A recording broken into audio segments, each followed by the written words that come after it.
please. I didn't mean to lie to you. It wasn't really a lie. It was just like an omission, you know? I was just leaving it out. I wasn't like trying to deceive you, even though I know I ended up deceiving you a little bit. It wasn't my intention. I hope that you charge it to my head and not to my heart, you know what I mean?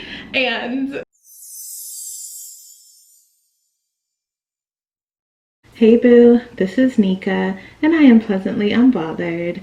Thank you so much for joining me for day 7 of Vlogtober. As usual, we'll go ahead and start off with our personal power phrases. If you're not familiar, this is a part of the confidence booster challenge that we're doing to boost our self-confidence, our self-worth, and the overall way that we feel about ourselves. Absolutely anybody can benefit from this challenge because we all have room to level up and grow and improve. So if you're interested, definitely join us. We are doing this for the entire month of October, so it is not too late to get started. Jump on in and let's get it. All right, power phrases, here we go. I am beautiful, I am sexy, I am desirable. I am supported, I am valued, I am loved. There is so much more to me than my appearance. It is my right and responsibility to show up in this world exactly as I am. I have made it through 100% of my toughest days, and I will not stop. I appreciate my intelligence, intuition, and emotional awareness. I love my unique sense of style and the way that I present myself. I am peaceful, I am calm, I am pleasantly unbothered. Hang out. Oh, ooh, damn, girl, calm down. Jeez.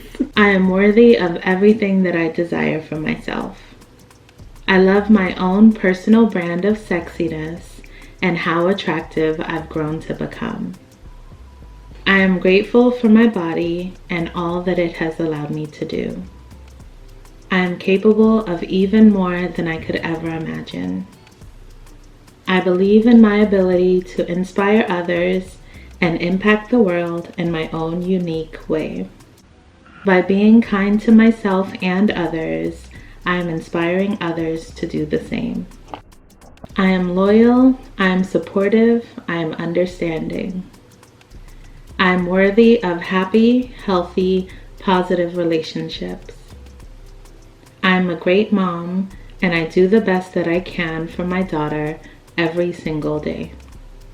All right, day 7's in the bag. So that means for those of us who've been here from the beginning, we have gone an entire week already. Is it me or is this flying by? It feels like it's going so fast. Maybe it's because I'm releasing so many videos because I've never ever done anything close to daily vlogging before.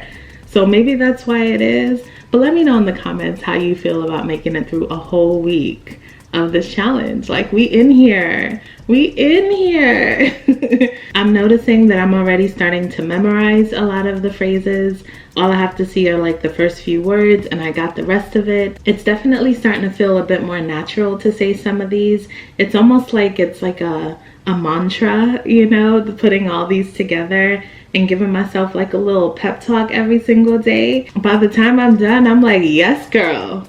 Now go take over the world. It's really good. I'm loving it so far. Let me know how you feel about it. My girl Angela said that the process is emotional but empowering, and I absolutely feel her on that. It totally is. My girl Roxy commented that she's loving it so far, that saying these phrases and hearing herself say them puts her in a much better mindset, and I'm absolutely loving that. As usual, I'm reading every single comment and commenting back to you, hopefully in a timely manner because things are busy these days. But I absolutely love that you are here with me for this. I appreciate you showing up, and I hope you know how much it means to me. So thank you, boo. And on that note, let's go ahead and slide right into the video segment for today. I really hope you enjoy it. I have thought about filming this video so many times. So many times, I can't even say. I've actually tried to film it a few times as well. If you've been here before, you know that I make videos about all of the lessons and tips and tricks that help me to go from being an insecure, unhappy, self-loathing kind of person to being a lot more comfortable with my skin, a lot more self-assured, and just pleasantly unbothered overall. which is in part what makes this video so difficult.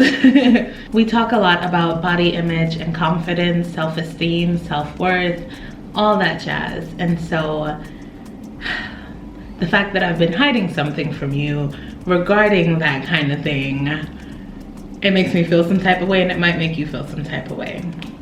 The thing I've been hiding is that I have a physical deformity. And so, wow, I'm not sure I've ever said it that way before. Feels very formal. Basically, my leg is effed up, okay? I have a condition called Windswept Knees. It actually has a more official, like, scientific term, but the idea is that both of my knees are effed up.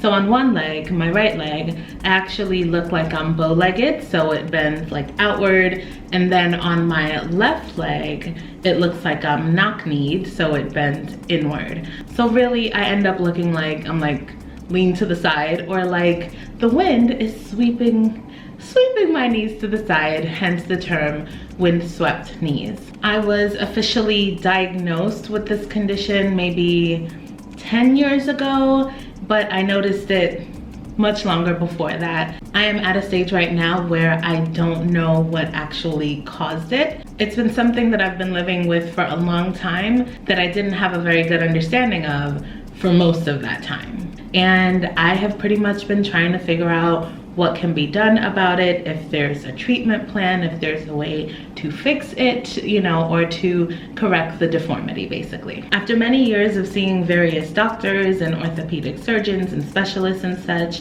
the consensus was pretty much that there's nothing they could do about it. Due to the misalignment of my knees, it's caused a lot of the cartilage in my knees to wear away, which has caused me to develop osteoarthritis.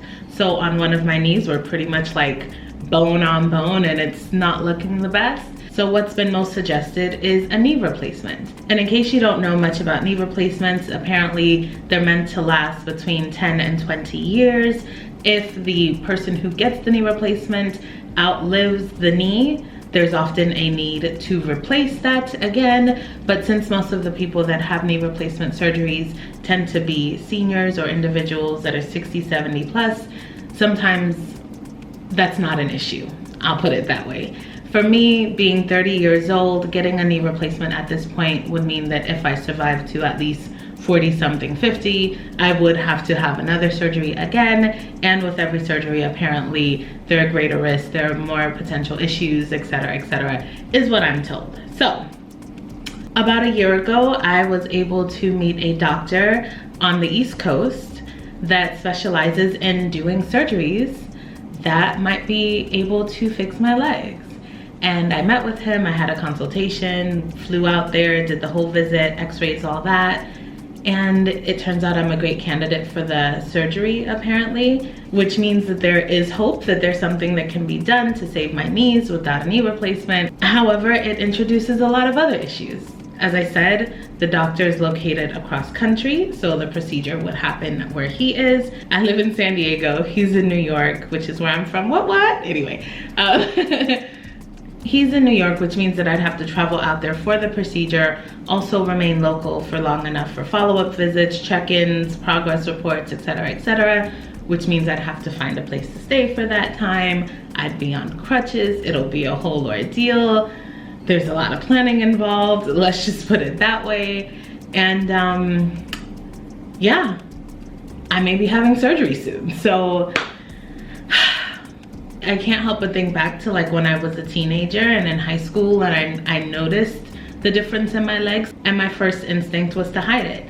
I mean, it wasn't hard because I was already hiding my entire body. Like, I didn't want you to see that there was fat underneath all this, you know, under this 3X. I didn't know you could tell there was fat under there. Are you kidding me? But I would also wear very baggy jeans, and my style was bootcut jeans. It was also my preference. It wasn't just hiding, but I loved me some bootcut jeans.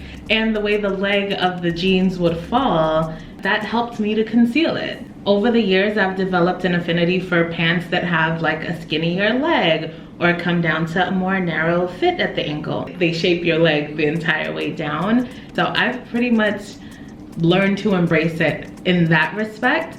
that in my everyday life, I exist the way that I am. I wear the clothes that I like. If my knee and my deformity shows, then it shows. And I don't have an issue with that because this is who I am. If somebody has a question, I'm not offended if they ask. Surprisingly, most people don't ever ask. The one person who's ever asked is the woman who actually referred me to the doctor in New York, the specialist that's able to treat this condition, because she had something similar.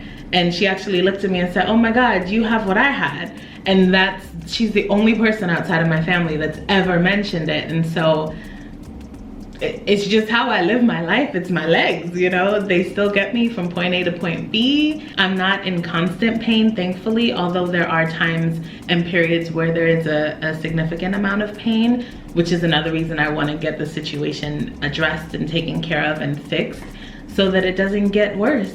The misalignment of my knees leads to misalignment in my hips, which causes my spine to be somewhat off kilter for what it's supposed to be, and I have back and shoulder issues, plus the extra weight that I'm carrying certainly doesn't help. So there are a lot of reasons why I want to get it taken care of, but at the same time, I've learned to live my life regardless. Like, I haven't stopped living or locked myself in a room or locked myself in bootcut flared jeans or baggy jeans or sweatpants or whatever as a way of hiding it. I wear dresses, I wear skirts, I wear my skinny pants or skinny jeans or whatever the case is. These are just my legs. This is what I got. This is what I'm working with. So why did I hide this, or why did I fail to disclose this? I would say it's probably for a variety of reasons. One reason being that it's not something that I'm 100% comfortable with. So like everybody, I have insecurities. Who would have thunk, right? Half of my videos are about insecurities. So that's part of it. Although I will say that I've become a lot more comfortable with it, with the condition, with my legs, you know, the whole thing over time, because acceptance, like, that's why, acceptance. So I will say that it's not something that I was rushing to share, like, hey guys, look at my legs, I'm weird, I'm different. And at the same time, I also didn't want it to distract from what I'm trying to do with these videos and with my channel. And what I mean by that is that if I'm making a fashion video where I'm trying on clothes or showing an outfit, which I do also a lot of on this channel, not trying to plug the channel or nothing, that you're already here, but anyway, if I'm doing a fashion video, which is where you'd most likely see me full length, I have found that the visual of my legs could be very distracting, and I didn't want it to steal the focus of the video. If it's a city chic video, a toured video, Forever 21 video, but all the focus is like, oh my gosh, what's wrong with her legs? Like, I feel like we'd be missing the point. It's always been pretty conflicting for me because I never want to lie to you or to deceive anyone or to paint a false picture of myself in any kind of way. But at the same time, again, I'm not rushing to show my otherness. And so I sincerely hope that you're not offended or hurt by this, or that you don't trust me no more, anything like that. Like, I hope you didn't lose the trust. I just also wasn't quite ready to have every comment be about it, you know, or to have to address this to multiple people over and over and over again, you know. So let this be it. Not only do I have flaws and imperfections and, you know, issues with my skin and cellulite and saggy skin and things like this, I also have an actual deformity. And I'm thankful to say that I've learned to love myself regardless, that I have not allowed it to hold me back from doing things that I want. Unfortunately, due to the instability of my knee, because of how effed up it is,